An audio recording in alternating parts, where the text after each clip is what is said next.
They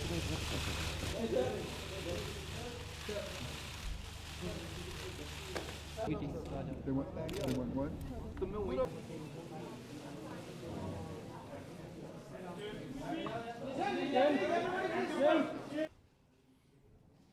I welcome you to this media interaction.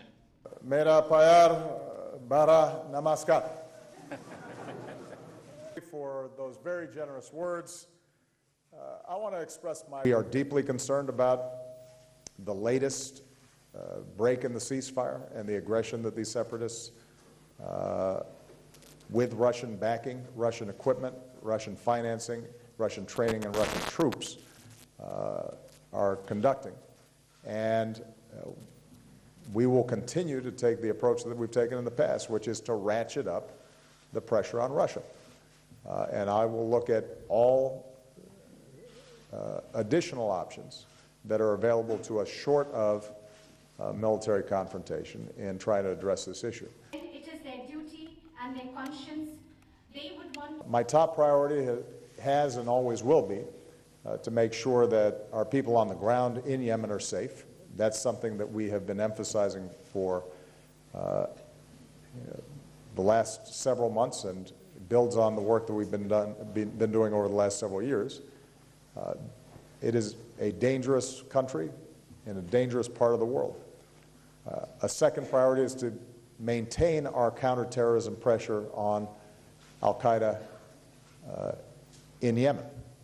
And we have been doing that. And I saw some news reports that suggested somehow that that counterterrorism activity had been suspended. That is not accurate.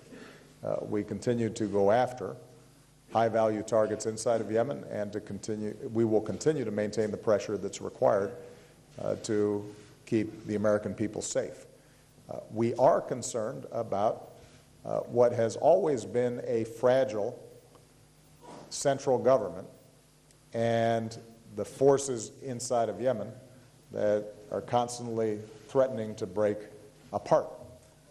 And what exactly do you talk about, and what is this? What I've said is that our efforts to go after terrorist networks inside of Yemen without an occupying U.S. Army, but rather by partnering and intelligence sharing with that local government, is the approach that we're going to need to take, and that continues to be the case. The alternative would be for us to play whack-a-mole every time there is a terrorist actor inside of any given country to deploy U.S. troops, and that's not a sustainable strategy. So we'll continue to try to refine and fine-tune this model, but it is the model that we're going to have to work with because the alternative would be massive U.S. deployments in perpetuity, which would create its own blowback and cause probably more problems than it would potentially solve. Today we achieved a breakthrough understanding on two issues that were holding up our ability to advance our civil nuclear cooperation, and we're committed to moving towards full implementation. And this is an important step that shows how we can work together to elevate our relationship.